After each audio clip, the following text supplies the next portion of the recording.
I'm Tori, 28 years old. For as long as I can remember, my father called me too pretty to be his daughter. He said my blonde hair and blue eyes were proof of my mother's betrayal. He accused her of cheating. He treated me like evidence of a crime she never committed. When he demanded I take a DNA test before he'd walk me down the aisle, I finally agreed.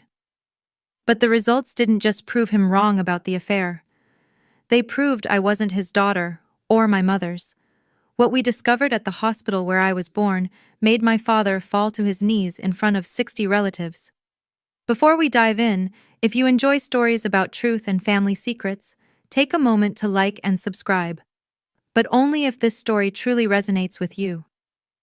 Drop your location and local time in the comments. I'd love to know where you're listening from. Now let me take you back 6 weeks, to the night my father issued his ultimatum. It was a Sunday dinner at my parents' house in Fairfield, Connecticut, a 6-bedroom Tudor-style home my father loved to remind us he'd earned with his own 2 hands. The dining room gleamed with Restoration hardware furniture and Wedgwood china that my mother polished every week, as if perfection could somehow protect her from his accusations. My grandmother Eleanor sat at the far end of the table, her silver hair pinned back, watching my father the way a hawk watches a snake. My brother Marcus, 31 and the golden child, kept his eyes on his plate.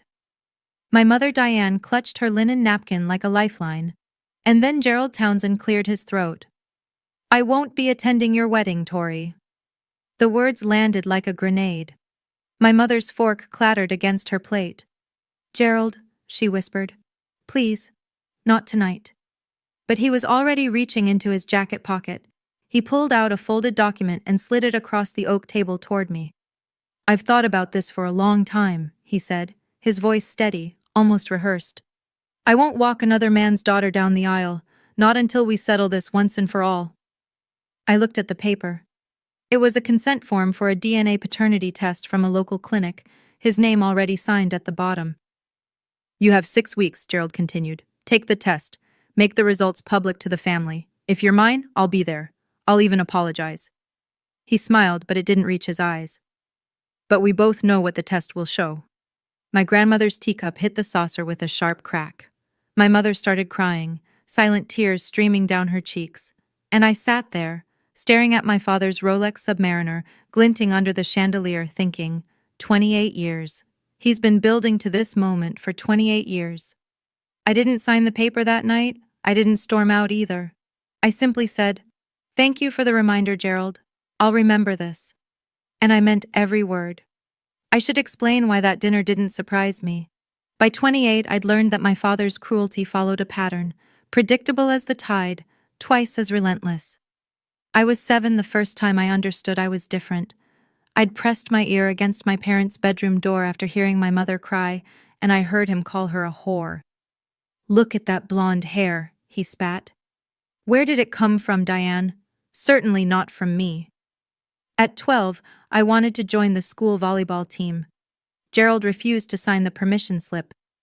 "I'm not investing in someone else's kid," he told me, right in front of Marcus, who got new baseball cleats that same week. At 18, Marcus went to Boston University. Gerald paid every cent: tuition, housing, meal plans, spending money. When I got accepted to nursing school, he looked at me across the same dining table and said, "Your real father can pay for yours." So I took out loans. I worked double shifts at a diner. I graduated 6 years later with $60,000 in debt and a degree I'd earned without his help. The worst part wasn't the money or the missed opportunities. It was watching what his accusations did to my mother. Every argument they had, every disagreement about anything, bills, vacations, Marcus's career, somehow circled back to me. I was his weapon, his evidence, his constant reminder of her alleged betrayal. The night before I left for college, my grandmother Eleanor pulled me aside. "Keep every document from the hospital where you were born," she said, her grip firm on my wrist. "Your birth certificate, any paperwork. I have a feeling we might need them someday." I didn't understand then, but I kept the papers. And 18 years later, I'd finally learn why she told me to. That night, I drove back to my apartment in Hartford, a small 1-bedroom that I'd furnished with secondhand pieces and pure stubbornness. Nathan was waiting on the couch, his laptop open to floor plans for a client. A glass of wine poured for each of us. He knew immediately something was wrong. What did he do this time? I told him about the DNA form, the ultimatum, the 6-week deadline. Nathan's jaw tightened with every word. Maybe you should just do it, he said finally. Take the test. Prove him wrong once and for all. Shut him up forever. I set down my wine glass, a cheap Target find, nothing like the Waterford crystal my father drank from, and looked at the modest diamond on my finger. Nathan had designed the ring himself, based on a sketch I'd drawn years ago in a journal. It's not about proving him wrong anymore, I said. It's about freeing my mother. Nathan went quiet. He knew the story I was about to tell. 5 years ago, I'd gotten a call from my grandmother at 2 a.m. She'd found my mother in the bathroom with an empty bottle of sleeping pills. The paramedics arrived in time, but just barely. Since then, Diane had been on antidepressants, seeing a therapist twice a week, building herself back piece by piece. Gerald never apologized. He never even acknowledged what his 23 years of accusations had done to her. He just kept insisting he was right. My mother gave that man 35 years of loyalty, I told Nathan. Complete faithfulness. And he repaid her with 28 years of calling her a liar. I picked up my phone and pulled up a local genetics lab I'd researched months ago. Gene Trust, independent, certified, and most importantly, not connected to Gerald. I'll take the test, but I'll do it my way. 2 weeks later, Gerald turned 60. The party was held at the Fairfield Country Club, 18 holes of manicured green overlooking Long Island Sound, a private dining room with floor-to-ceiling windows, and 30 relatives gathered to celebrate the man who'd made my mother's life a prison. I wore a simple black dress. Nathan squeezed my hand as we walked in, whispering, 2 hours. We can survive 2 hours. We couldn't. Halfway through dinner, after 3 glasses of Chateau Margaux, Gerald stood up to give a speech. He thanked everyone for coming. He praised Marcus for his brilliant career in finance. He raised a glass to my mother for her patience. Then his eyes found me. I see my daughter is here tonight, he said, and the word daughter dripped with air quotes. A few relatives chuckled uncomfortably. I hope she's been thinking about our conversation, about proving where she really comes from. The room went quiet. Dad, Marcus said, half rising from his chair. Maybe this isn't the time. Gerald waved him off. No, this is exactly the time. Family should be honest with each other. He smiled at me, that cold reptilian smile I'd seen 1,000 times. You know what they call a bird that lays its eggs in another bird's nest? A cuckoo. The cuckoo's egg looks beautiful, doesn't it? But it doesn't belong. It never did. Somewhere behind me, an aunt gasped. A cousin snickered. My mother stared at her lap, tears dripping onto her Cartier bracelet, a guilt gift Gerald had given her after one of their worst fights. I picked up my fork, set it down again, and stood. Every eye in the room turned to me. Thank you for the reminder, Gerald, I said, my voice steady. I'll remember this. Then I turned to my mother. Mom, would you like to step outside for some air? She took my hand, and together we walked out of that room, past the whispers, past the stares, past the man who'd spent 28 years trying to destroy us both. But I wasn't done, not even close. My grandmother caught up to us in the parking lot, her heels clicking against the asphalt like gunshots. Tori, wait! I turned. Eleanor Whitmore was 78 years old, with posture like a queen and eyes that missed nothing. She'd never liked Gerald. That man thinks he's God's gift to engineering, she'd told my mother before the wedding. But he's just a small man with a big ego. Now she looked at me with something I'd never seen in her face before. Urgency. There's something I need to tell you, she said, glancing back to make sure Gerald hadn't followed. Something I should have told you years ago. She led us to a bench overlooking the golf course. The sun was setting, painting the sky in shades of orange and pink, and my grandmother's voice dropped to barely above a whisper. The night you were born, she said, something strange happened at St. Mary's Hospital. I felt my mother stiffen beside me. When the nurse brought you out to show me, your grandfather was still alive then. We were both there. She looked terrified. Her hands were shaking. She handed you to Diane too quickly, then practically ran out of the room. Mom, Diane said, her voice cracking. "You never told me this." I tried to investigate. I called the hospital, asked questions, they stonewalled me, told me everything was normal, all records sealed for privacy. Eleanor reached into her purse and pulled out a yellowed piece of paper. "But I made a copy of your birth record before they locked everything down." I looked at the document. Time of birth, 11:47 p.m. "I gave birth at 11:58, my mother said slowly. "I remember looking at the clock. I remember because the doctor made a joke about almost being a leap day baby. 11 minutes. Something had happened in those 11 minutes. "There's a name," my grandmother said. "The head nurse that night. Margaret Sullivan. She retired 10 years ago. I have her address." The next morning, I walked into Jean Trust's Hartford office with 3 DNA samples. Mine was easy, a cheek swab sealed in a sterile tube. My mother's was voluntary. She'd given it to me the night before with tears in her eyes and steady hands. "Whatever this shows," she'd said, "you're my daughter. Nothing changes that." My father's was stolen. A few strands of hair plucked from the brush he kept in the guest bathroom, the one I'd used every Thanksgiving and Christmas for years, pretending I didn't notice the way he flinched when I reached past him for the soap. The technician at Jean Trust, a calm woman named Dr. Reyes, explained the process. Results in 3 weeks, legally admissible if needed. Complete confidentiality. I paid extra for expedited processing. My grandmother insisted on covering the cost. That afternoon, I tried calling Margaret Sullivan. The phone rang 6 times before someone picked up, a woman's voice, older, trembling slightly. "Hello? Mrs. Sullivan? My name is Tori Townsend. I was born at St. Mary's Hospital on March 15, 1997. I believe you were the head nurse that night, and I can't help you." The words came fast, panicked. "Mrs. Sullivan, please, I just need to ask. I don't know what you're talking about. Please don't contact me again." Click. I stared at my phone for a long moment. Nathan looked up from his drafting table. "What happened?" She hung up on me. I set the phone down slowly. But not before she panicked. "She knows something, Nathan. She definitely knows something." An innocent woman would have been confused. Margaret Sullivan was terrified. Whatever happened that night in 1997, she'd been carrying it for 28 years. And now, so would I. 3 days later, the email arrived. Not to me directly. Gerald wasn't that subtle. He sent it to our entire extended family. Aunts, uncles, cousins, second cousins, people I hadn't seen since childhood. 47 recipients. My mother, my grandmother, and I were all CC'd.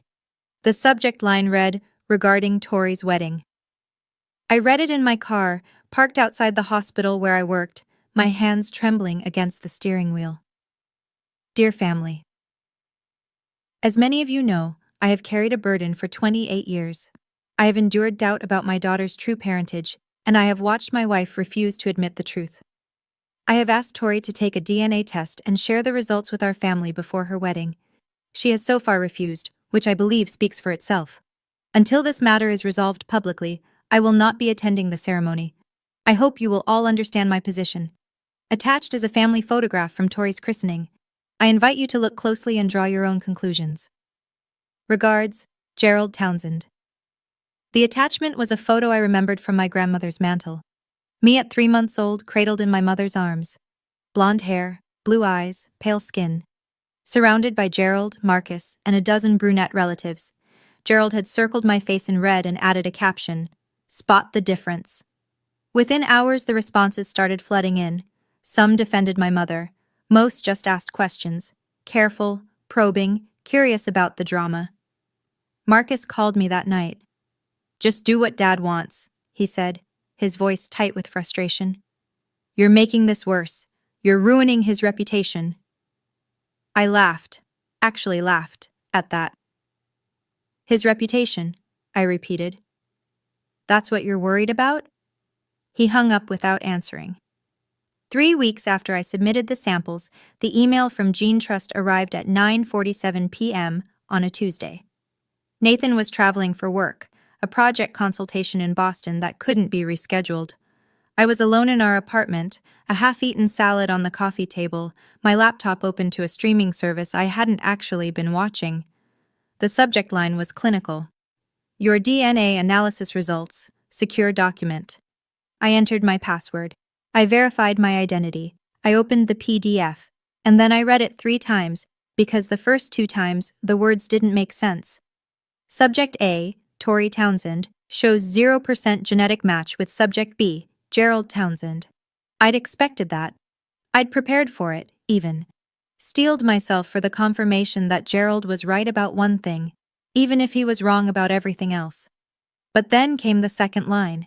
Subject A, Tori Townsend, shows 0% genetic match with Subject C, Diane Townsend. I stopped breathing. 0%.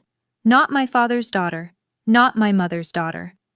I called Gene Trust's after-hours line, my voice cracking as I demanded to speak with someone, anyone, who could explain this. A technician walked me through the results. No contamination, no errors, no possibility of a mistake. The samples were clear, the science was conclusive.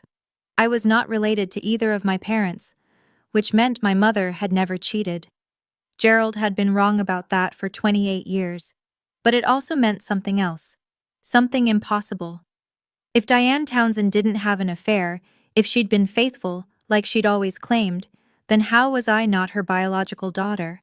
I sat on my kitchen floor with my back against the cabinet, my phone in my lap, staring at the ceiling. For 28 years, my father called my mother a cheater. For 28 years, he was wrong about the affair. But he was right about one thing. I wasn't his daughter. The question was, whose daughter was I? I drove to my parents' house the next morning, timing my arrival for 10 a.m. Late enough that Gerald would be at his golf game, early enough that my mother would still be in her robe, drinking Earl Grey in the sunroom. She looked up when I walked in, and her face immediately creased with concern. Tori, what's wrong? I sat down across from her and handed her my phone with the Gene Trust report on the screen. I watched her read it. I watched the color drain from her face, watched her lips move silently as she read the numbers again and again. When she finally looked up, her eyes were wild. This is wrong, she whispered. This has to be wrong.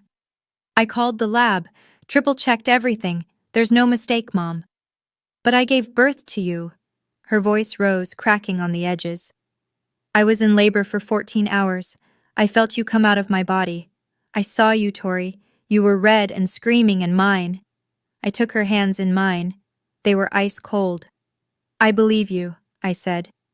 Which means there's only one explanation. Something happened at the hospital. Someone switched us. The silence stretched between us like a wire about to snap. The time, my mother said suddenly. The birth certificate says 11:47, but I remember I was watching the clock because the contractions were so bad. You were born at 11:58. I always wondered about that discrepancy. 11 minutes. 11 minutes that changed 2 families forever. Mom, I said carefully, if I'm not your biological daughter, that means your real daughter is out there somewhere. 28 years old, living someone else's life. My mother started to cry, not the silent tears Gerald always provoked, but deep, shaking sobs that seemed to come from somewhere primal. We have to find her, she managed. We have to find them both. I need to pause here for a moment. If you're watching this and you've ever felt like you didn't belong in your own family, like you were somehow wrong just for existing, I see you. This story isn't over. The truth is about to get a lot more complicated. If you're invested in finding out what happened at that hospital, hit that subscribe button. Leave a comment telling me your theories. Now let me tell you about the nurse who finally broke her silence. Gerald found out about the DNA test before I could prepare. Marcus, always the obedient son, had seen the Gene Trust confirmation email on my mother's phone while visiting for lunch. Within an hour, my phone was ringing. So? Gerald's voice was triumphant before I'd even said hello. What did it say? Was I right? I didn't answer. I couldn't figure out how to explain that he was right and wrong at the same time. My silence told him everything he needed to know. I knew it. He laughed, actually laughed. A sound of pure vindication. 28 years, Tori. 28 years I've been telling everyone and no one believed me. But I was right. I was right all along. Gerald, does your mother know? Of course she knows. She's probably crying right now, trying to figure out how to spin this. I could hear him pacing, his excitement barely contained. I'm sending another email, to everyone, this time with proof. You don't understand. I understand perfectly. You're not my daughter. Your mother lied to me for almost 3 decades, and now everyone will know exactly what kind of woman Diane Townsend really is. He hung up before I could explain that Diane hadn't lied, that she'd been telling the truth all along, that the real story was something none of us had ever imagined. Within the hour, Gerald called my mother and told her to pack her bags. I want you out of my house by the end of the month, he said. I'm done with your lies. My grandmother drove over immediately to stay with her. When I arrived that evening, I found them both in the living room. My mother curled into the couch like a wounded animal, my grandmother standing guard like a silver-haired sentinel. He thinks he's won, I said quietly. My grandmother looked at me with those sharp, knowing eyes. Then let's show him the rest of the story. The next 3 days were the hardest of my life. I considered canceling the wedding, not because of Gerald, but because I couldn't bear the thought of my mother's vindication being overshadowed by white tulle and champagne toasts. Nathan refused. We're getting married, he said, holding my face in his hands. Period. Your father's issues are not our issues. We don't postpone our life for his tantrum. But I couldn't move forward without the truth, and the truth was locked inside Margaret Sullivan's memory. I called her again, and again, 5 times in 3 days, each call going straight to voicemail. On the 6th try, I left a different message. Mrs. Sullivan, my name is Tori Townsend. I know you remember that name. I have DNA evidence, certified, legally admissible DNA evidence, that proves a baby was switched at St. Mary's Hospital on March 15, 1997. I'm not looking to blame you. I'm not looking to sue anyone. I just need to know who I am. I paused, steadying my breath. If you don't call me back, my next call will be to a lawyer. I'll subpoena the hospital records. I'll file a formal investigation, and whatever you've been hiding for 28 years will come out in the worst possible way. I waited. 1 hour. 2. At 4:17 p.m., my phone buzzed with a text from an unknown number. Thursday, 2 p.m. Riverside Diner, Bridgeport. Come alone. I stared at the message for a long time. Then I texted back. I'll be there.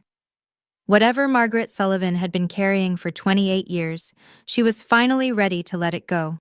The question was whether I was ready to hear it. Riverside Diner was the kind of place time forgot. Vinyl booths patched with duct tape, a jukebox that only played oldies, and coffee that had probably been brewing since the Reagan administration. Margaret Sullivan sat in the corner booth, her back to the wall. She was 72, smaller than I'd imagined, with silver hair pulled into a tight bun and hands that trembled against her coffee cup. She looked up when I slid into the seat across from her.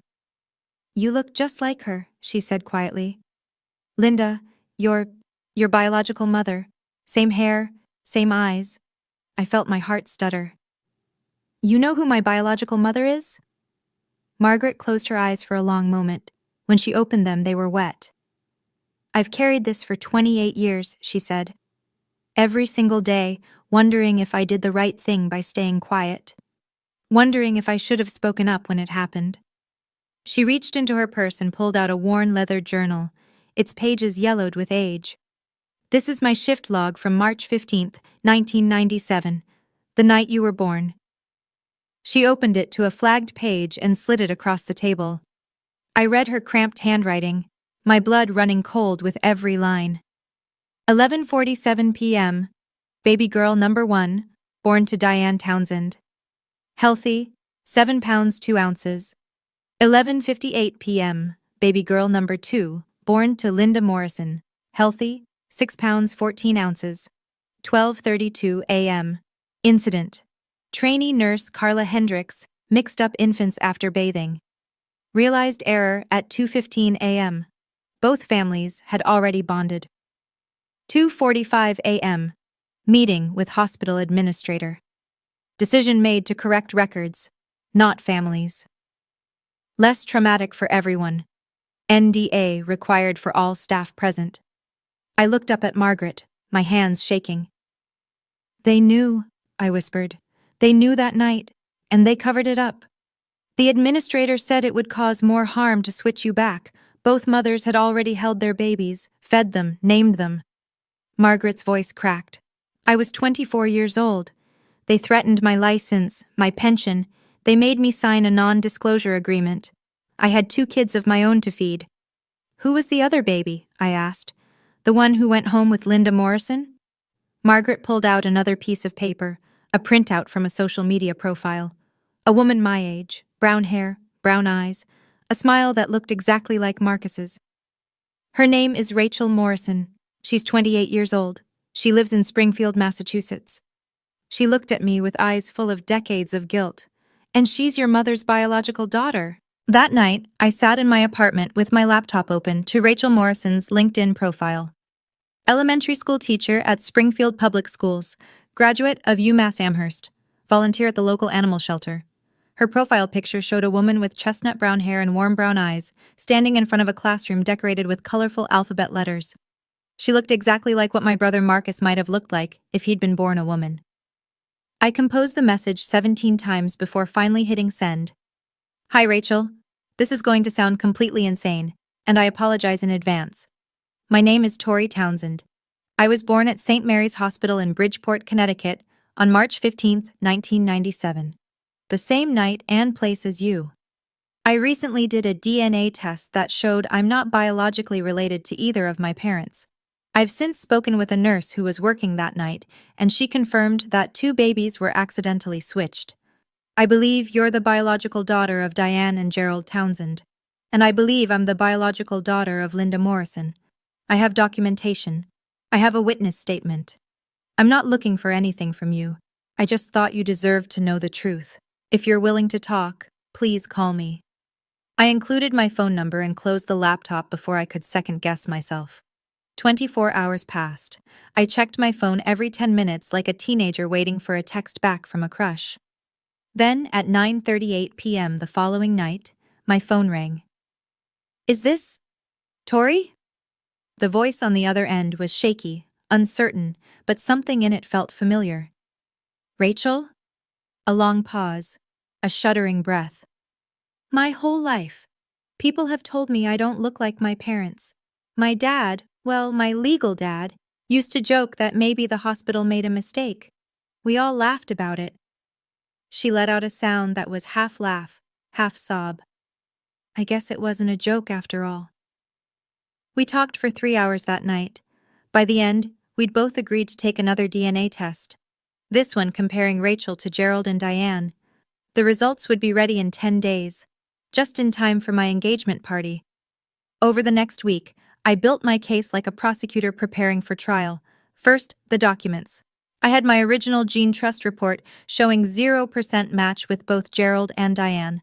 I had Margaret Sullivan's handwritten shift log from 1997, which she'd finally agreed to let me photograph.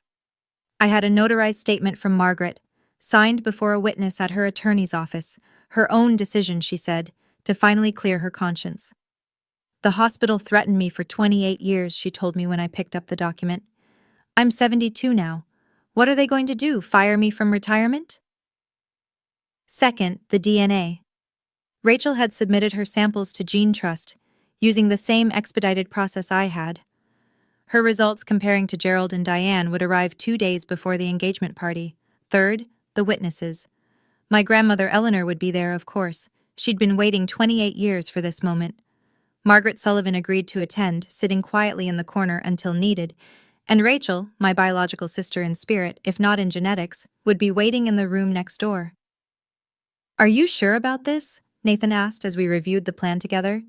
Confronting him publicly? There's no taking it back. I thought about my mother, about the bottle of sleeping pills, about 28 years of being called a liar, a cheater, a whore. He wanted a public reckoning, I said. He sent that email to 47 people. He called me a cuckoo's egg in front of the entire family. I straightened the stack of documents on my desk. He doesn't get to slink away privately now. Everyone who believed him needs to see the truth. Nathan nodded slowly. Then let's give them a show they'll never forget. 3 days before the engagement party, Rachel's DNA results arrived. Subject A, Rachel Morrison, shows 99.97% genetic match with subject B, Gerald Townsend. Subject A, Rachel Morrison, shows 99.98% genetic match with subject C, Diane Townsend. I read the numbers 3 times, tears streaming down my face. Then I called Rachel. "Can you meet me tomorrow, in person?" We chose a Starbucks halfway between Hartford and Springfield, neutral ground for 2 women whose entire lives had just been rewritten by science. She was already there when I arrived, sitting at a corner table with 2 untouched lattes. When she saw me, she stood up so fast, her chair nearly tipped over. For a long moment, we just stared at each other. She had brown hair, brown eyes, a strong jawline that I'd seen on Marcus 1,000 times, a subtle dimple on her left cheek, the same one Gerald had. And I had blonde hair, blue eyes, a button nose and fair skin that matched the photos Margaret had shown me of Linda Morrison. We were strangers who should have been sisters, sisters who were raised by the wrong families. "This is so weird," Rachel whispered. Then she laughed, and I laughed.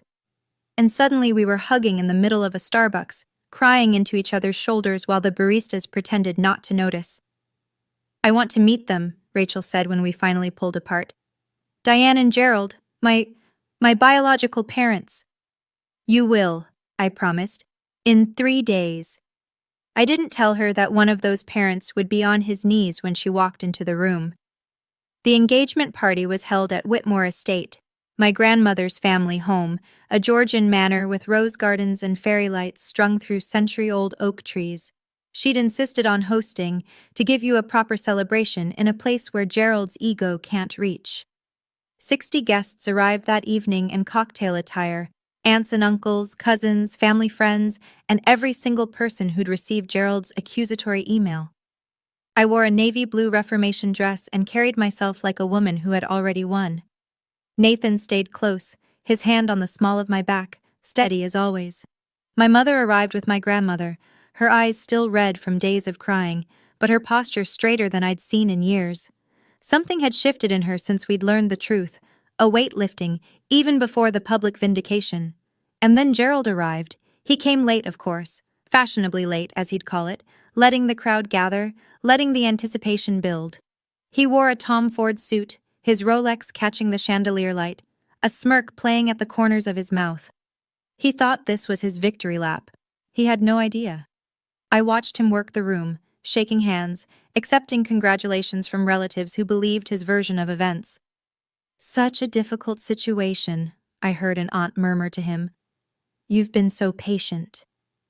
Marcus stood beside him, uncomfortable but compliant, the loyal soldier he'd always been. In the corner of the room, Margaret Sullivan sat quietly with a glass of water, her hands still trembling after all these years. And in the room next door, through a door that connected to the main hall, Rachel Morrison waited for her cue.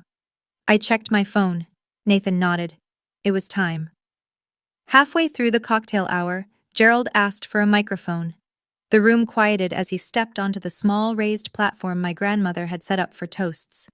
He cleared his throat, adjusted his jacket, and smiled at the crowd like a king addressing his subjects. "First, I'd like to congratulate Nathan," he began. "You're a brave man, marrying into this complicated family." A few nervous chuckles rippled through the crowd. "But I think we all know why I'm really up here." Gerald's gaze found me in the crowd, and something cold flickered in his eyes. "There's been a lot of talk lately, a lot of speculation. I asked Tori to take a DNA test, and I know she did. What I don't know is why she's been hiding the results." The room went completely silent. "So I thought I'd help her out." He reached into his jacket and pulled out a folded piece of paper. "My son was kind enough to share a copy of the report with me." Marcus had the decency to look ashamed at least. Gerald unfolded the paper with theatrical slowness. 0% genetic match with Gerald Townsend. 0% genetic match with Diane Townsend. Gasps echoed through the room. My mother gripped Eleanor's hand. 28 years. Gerald's voice rose with vindicated fury. 28 years I've been telling everyone that something wasn't right. And now the science proves it. He turned to my mother, his face contorted with decades of accumulated resentment. You lied to me, Diane. You lied to everyone. And now the whole family knows exactly what kind of woman you really are. The silence that followed was absolute, and then I started walking toward the stage. You're right, Gerald. My voice was calm as I stepped onto the platform and took the microphone from his hand. He was so surprised he let me. The DNA test shows I'm not your biological daughter, and I'm not Mom's biological daughter either. Gerald's smirk widened. A few relatives exchanged knowing glances. But not because Mom had an affair. The smirk faltered. I turned to face the crowd, all 60 of them, every person who'd received that email, every relative who'd whispered about my mother for years. Let me introduce you to someone. I nodded toward the side door. Rachel stepped through.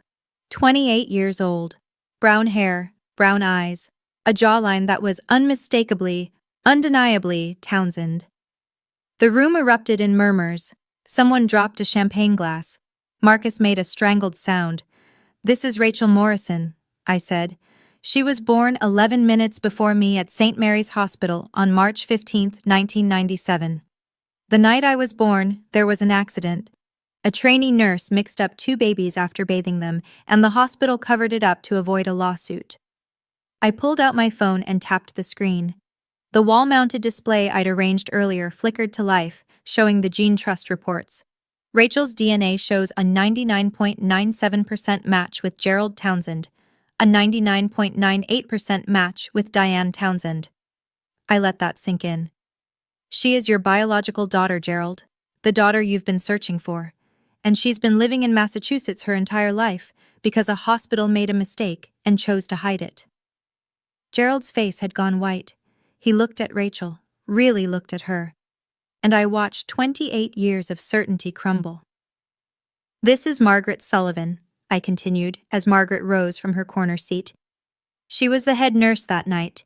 She has a notarized statement confirming everything I've just told you.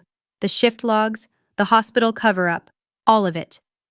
Margaret stepped forward, her voice shaky but clear. Mr. Townsend, I was there. I watched it happen. Your wife never betrayed you. Never. The hospital made us all sign NDAs. They threatened our jobs, our pensions. I'm sorry I didn't speak up sooner. I turned back to Gerald, whose hands were now gripping the edge of the platform like a man trying not to drown. You wanted science, Gerald. Here it is. Every document, every signature, every 11 minutes that changed 2 families forever. At that moment, standing on that stage with Rachel beside me, I felt something I'd never felt in 28 years. Vindication. Not for myself, but for my mother. For every tear she'd cried, every accusation she'd swallowed, every sleepless night spent wondering if her own husband would ever believe her. If this story is resonating with you, please share it with someone who needs to hear it. Sometimes the truth takes decades to surface. Now let me tell you what happened when Gerald finally understood what he'd done.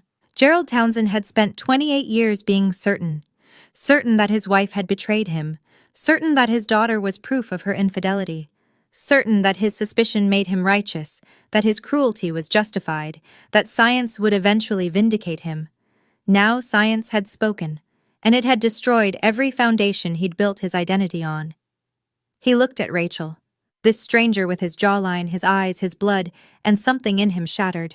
He looked at the DNA results on the screen, the numbers that proved him right about my parentage, but catastrophically wrong about everything else. He looked at Margaret Sullivan, whose trembling testimony had just demolished 28 years of accusations, and then his knees buckled. Gerald Townsend, proud, arrogant, certain Gerald Townsend, collapsed onto the platform like a puppet whose strings had been cut.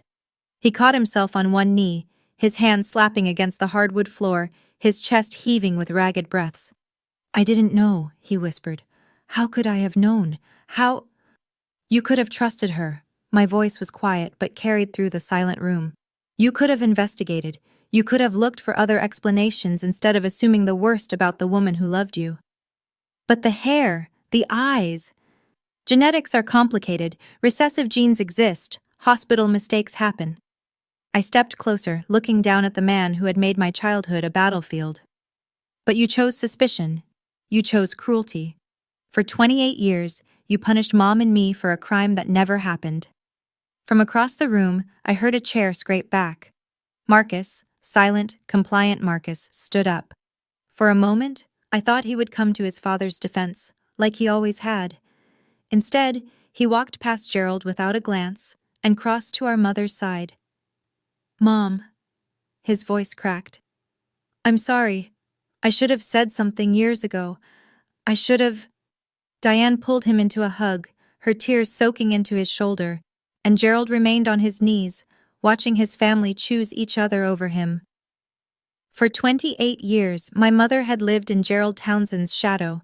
She had endured his accusations at breakfast and dinner, and every moment in between.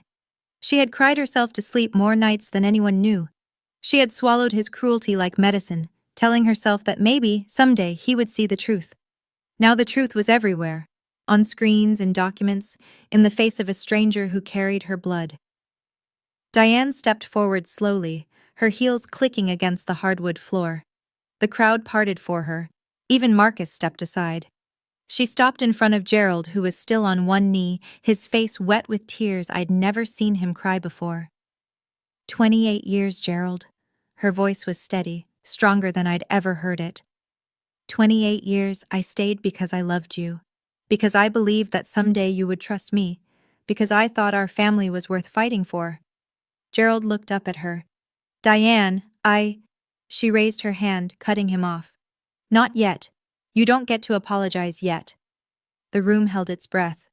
"You owe me an apology in front of every person who received that email. You owe Tori an apology for every birthday you ruined, every graduation you ignored, every moment you made her feel like she didn't belong in her own family." She gestured toward Rachel, who stood frozen near the door. "And you owe Rachel an apology for being the father she deserved but never had." Gerald's shoulders shook with sobs I hadn't known he was capable of. "I didn't need the world to believe me, Gerald." My mother's voice cracked on the last word. "I needed you to believe me, and you never did." She turned her back on him and walked to where Rachel stood. "Hello?" she said softly, tears streaming down her face. "I'm your mother. I'm so sorry it took so long to find you." It took Gerald 3 attempts to stand. Marcus didn't help him. Neither did I. Neither did anyone in that room full of relatives who had, until 10 minutes ago, believed his version of events. He gripped the edge of the platform, pulled himself upright, and reached for the microphone I'd set down. His voice, when he spoke, was barely recognizable. Hoarse, broken, stripped of every ounce of the arrogance I'd known my entire life. "I was wrong."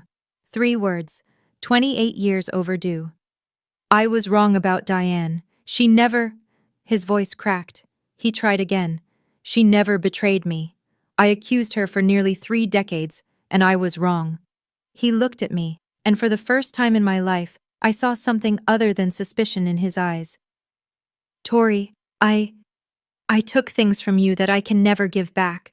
Your childhood, your trust, money that should have been yours." He swallowed hard. "I'll repay your student loans. All of them. It's not enough, but it's a start." Then he turned to Rachel, this stranger who was his daughter, this woman he'd never held, never known, never had the chance to disappoint. "I don't know what to say to you.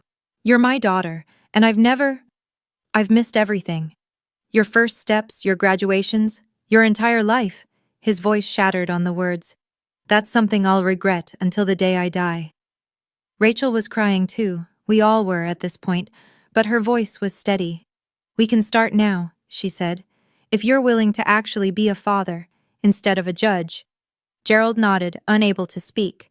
My grandmother stepped forward and handed him a tissue from her purse. "Clean yourself up, Gerald," she said, not unkindly. "You have a lot of work ahead of you." 1 week after the engagement party, I drove to Springfield, Massachusetts. The house was a modest colonial in a quiet suburb. White siding, blue shutters, a garden of wildflowers that had clearly been someone's labor of love. A far cry from my grandmother's estate or Gerald's Tudor mansion, but warm in a way those houses had never quite managed. Linda Morrison answered the door before I could knock. She was 56 years old, with blonde hair streaked with silver and blue eyes that were an exact mirror of my own. Looking at her was like looking into a time machine. This was who I would become in 30 years. Tori, her voice caught on my name. I've been staring at your picture all week. I kept thinking I was dreaming. She pulled me into a hug that smelled like lavender and something else I couldn't identify. Something that felt impossibly like home. We sat in her kitchen for 4 hours. She showed me photographs of her childhood, of my biological grandparents who had passed away years ago, of the life I might have had if a trainee nurse hadn't made a mistake. She told me about her ex-husband, David, my biological father, who had died of cancer 3 years ago, never knowing that Rachel wasn't his. He used to joke that Rachel had old soul eyes, Linda said, wiping her tears with a kitchen towel. Now I understand. They were your eyes, Tori. They were always your eyes. I showed her pictures of my childhood too, the blonde baby in a house full of brunettes, the girl who never quite fit, the woman who had finally found out why. I don't want to replace Diane, Linda said. She raised you. She's your mother. She is, I agreed. But maybe there's room for one more? Linda's smile could have lit the entire house. I'd like that, she said. I'd like that very much. 2 months later, I married Nathan Miller in the rose garden of Whitmore Estate, surrounded by fairy lights and family, both the one I was born into and the one I was raised by. My mother walked me down the aisle. Not Gerald. My mother. She wore a champagne-colored dress and held her head high, her steps steady for the first time in decades. Beside her, I wore a Vera Wang gown that she and my grandmother had insisted on buying for me. A proper wedding dress for a proper wedding, Eleanor had declared. Gerald sat in the second row, quiet and diminished. He didn't protest when I'd told him he wouldn't be walking me down the aisle. He didn't argue when I explained that this was my mother's moment, not his. He just nodded and said, I understand. It was a start. Rachel stood with my bridesmaids, wearing a deep green dress that brought out the brown in her eyes. Our mother's eyes, Gerald's eyes. She'd met the Townsends properly in the weeks after the party. Tentative lunches and careful conversations that were slowly building towards something like a relationship. Linda Morrison sat in the front row of the guest section, a place of honor. She waved when she caught my eye, her own eyes shining with tears. My grandmother rose to give a toast. This wedding is not just about 2 people, Eleanor said, raising her champagne glass. It's about 2 families finally finding their way back to the truth. It's about a daughter who refused to accept a lie, and a mother who waited 28 years to be believed. She looked at me, then at Rachel, then at Diane. To truth, she said, however long it takes. To truth, the room echoed, and I drank to that. The lawsuit took 8 months. Rachel and I filed jointly against St. Mary's Hospital, represented by a medical malpractice attorney my grandmother had found. A woman who specialized in wrongful birth cases and had, she told us with a thin smile, a particular interest in institutions that think they can cover up their mistakes. Margaret Sullivan testified, her notarized statement backed by the original shift log she'd kept hidden for 28 years. The hospital's lawyers tried to discredit her, citing her age, her NDA, her delayed disclosure. It didn't work. Internal documents surfaced during discovery, emails between hospital administrators discussing the incident, memos about risk mitigation, a budget line item labeled potential liability settlement that had been quietly renewed every year since 1997. They'd known. They'd always known. And they'd spent nearly 3 decades praying no one would find out. In the end, the hospital chose to settle rather than face a jury. $450,000 to each family for a total of $900,000. A public apology printed in the local paper, mandatory improvements to their newborn identification protocols, and the resignation of the administrator who had ordered the cover-up, long since retired but now publicly named. We didn't sue for revenge, I told a reporter who showed up at the courthouse steps. We sued so no other family would spend 28 years living a lie that a hospital could have corrected in 1 day. Margaret Sullivan was granted immunity from any personal liability in exchange for her cooperation. She sent me a card afterward, her handwriting shaky but clear. Thank you for giving me a reason to finally tell the truth. I can sleep now. I kept it in a drawer with my birth certificate, the real one, the one that said 11:58 p.m., the one that told the truth. 6 months after the wedding, Gerald invited me to dinner. Just the two of us. He'd chosen a quiet Italian restaurant in downtown Hartford, not the country club, not anywhere flashy. Just a corner booth with checkered tablecloths and candles and wine bottles. He looked older than he had at my engagement party. Grayer. Smaller somehow, as if the weight of his confession had physically diminished him. "I wanted to thank you," he said after we'd ordered, "for agreeing to see me." "You're not my biological father," I said. "You never were. But you did raise me, even if you did it badly." He flinched at that, but nodded. "I'm in therapy now," he said. Diane insisted. Well, suggested strongly. "We're doing couples counseling too. We've been separated, but we're trying to—" He trailed off, searching for words. "We're trying to find out if there's anything left to save." I thought about my mother. About the way she'd stood in front of him at the party, demanding the apology she'd deserved for decades. About the strength it must have taken to consider rebuilding after everything he'd put her through. "I remember when you taught me to ride a bike," I said. "I was 5, before you knew about before you decided I wasn't yours. You held the seat and ran beside me for an hour until I got it." Gerald's eyes filled with tears. "I remember," he whispered. "That's the father I needed," I said. "The one who held on. I'm willing to try, Gerald, but I need you to understand. Forgiveness is a process, not an event. And you have a lot of work to do." He nodded. "I know, and I'll do it, however long it takes." I didn't forgive him that night. I'm not sure I've fully forgiven him yet, but I chose to give him the chance my mother never got, the chance to prove he could change. Rachel and Marcus met properly for the first time at a family dinner a month after the wedding. It was awkward at first. How do you make small talk with the sibling you should have grown up with? The brother who got the childhood that should have been yours? But then Marcus mentioned he was allergic to shellfish. "Wait," Rachel said. "Me too, since birth. The doctor said it was genetic." "What about being left-handed?" Marcus asked. Rachel held up her left hand. "No way." Marcus laughed, a real laugh, surprised and delighted. "What about music? What bands do you listen to?" 30 minutes later, they'd discovered that they both loved an obscure indie folk band that nobody else in either family had ever heard of. Both hated cilantro with an inexplicable passion, and both had a habit of tapping their right foot when they were thinking. "This is so weird," Marcus said, shaking his head. "You're like a mirror. But, you know, a girl version?" "I was going to say shorter." Rachel threw a bread roll at him, and for the first time in my memory, a Townsend family dinner had genuine laughter, not the polite, strained kind that my mother had always worked so hard to manufacture, but real laughter, the kind that comes from people who are actually happy to be together. It was a small moment, but it felt like the beginning of something new. 3 months after the wedding, Diane and Linda met for lunch. I wasn't there, but my mother told me about it afterward, her voice soft with wonder. They'd chosen a cafe halfway between their houses, neutral ground, as Rachel and I had done months earlier. Linda had brought photos of Rachel's childhood, Diane had brought photos of mine.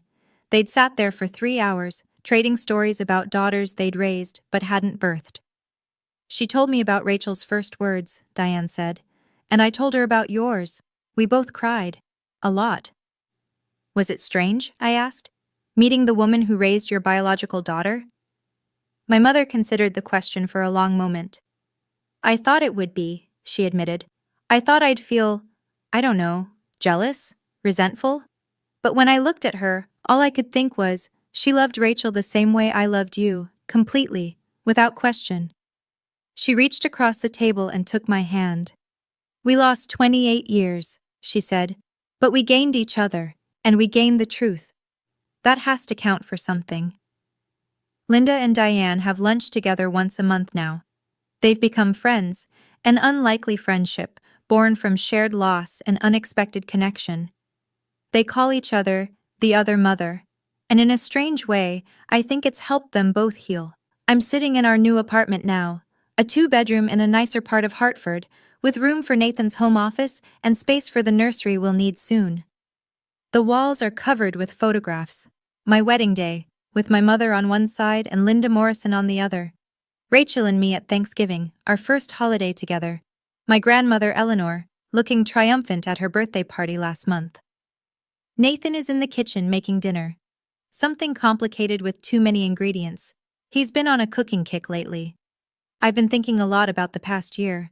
About identity and family and what it means to belong. For 28 years, I tried to prove I was a Townsend. I straightened my blonde hair to look darker. I learned to golf, because Gerald loved golf. I studied nursing instead of art because it was practical, reliable, not something a cuckoo's egg would choose. I spent my whole life trying to fit into a mold that was never meant for me. Now I know, I was never supposed to fit. I was someone else's daughter, living someone else's life, carrying someone else's DNA. But here's what I've learned. DNA doesn't make a family. The woman who held my hand during nightmares, who taught me to read, who stayed married to a man who tortured her just to keep our family together. That's my mother. Not biology. Love. Nathan walks in with 2 plates and a knowing smile. "You're doing that thing again," he says. The deep thinking while staring at nothing thing. I laugh and take the plate he offers. On the coffee table, tucked between a stack of baby name books and a pregnancy journal, is the test I took this morning. Positive. I don't know whose DNA this baby will carry. Mine? Nathan's?